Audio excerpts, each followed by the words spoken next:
আলহামদুলিল্লাহ, আসসালামু আলাইকুম রহমতুল্লাহ। শিক্ষক হিসেবে আমি একজন শিক্ষকের প্রতিষ্ঠানের প্রতি আন্তরিকতা সম্পর্কে আমি বলব। শিক্ষকতা মহান পেশা, পৃথিবীর সর্বশ্রেষ্ঠ পেশা শিক্ষকতা পেশা। শিক্ষক হিসেবে আপনি যে প্রতিষ্ঠানে চাকরি করেন, সেই প্রতিষ্ঠানকে যদি আপনার আপন মনে না করেন, সহকর্মীদেরকে আপন মনে না করেন, প্রতিষ্ঠান প্রধানকে আপন মনে না করেন, শিক্ষার্থীদেরকে আপন মনে না করেন, আমার মনে না করেন, তাহলে আপনি একজন ভালো শিক্ষক হবেন না। আপনাকে বলতে হবে, আমার শিক্ষা প্রতিষ্ঠান, আমার মাদ্রাসা, আমার স্কুল, আমার কলেজ, আমার বিশ্ববিদ্যালয়, আমার বলতে হবে। সহকর্মীদেরকে বলতে হবে, আমার সহকর্মী, আমার স্টাফ, আমার লোক। শিক্ষার্থীদেরকে বলতে হবে, আমার শিক্ষার্থী, আমার ছাত্র, আমার।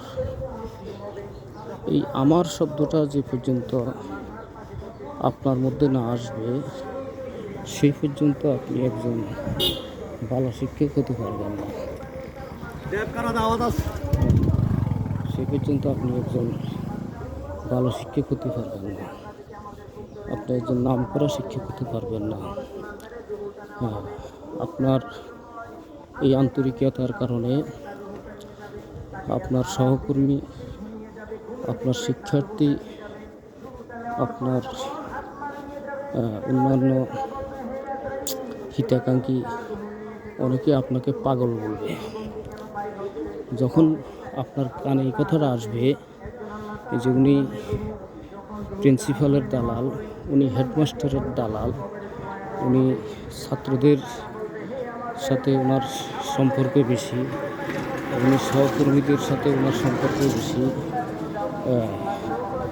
আপনার বিরুদ্ধে যখন এই কথাগুলি আসবে, তখনই আপনি নিজেকে সার্থক মনে করবেন। আপনি সফল, আপনি একজন শিক্ষক হিসাবে সফল। আল্লাহ তাআলা আমাদেরকে সফল শিক্ষক হওয়ার তৌফিক দান করুক, এবং আমরা আমাদের যে কর্মস্থলে আছি একজন ভালো শিক্ষক যাতে হই। আমি আমার প্রতিষ্ঠানকে যেন আমার প্রতিষ্ঠান বলি, আল্লাহ তৌফিক দান করুক। প্রিন্সিপাল দেলোয়ার, চাঁদপুর, বাংলাদেশ, 2024 সালের 13 ডিসেম্বর। আজকে জুমার দিন, জুমার পূর্বে জুমার নামাজে যাওয়ার সময় আমি আমার এই আলোচনাটা করলাম।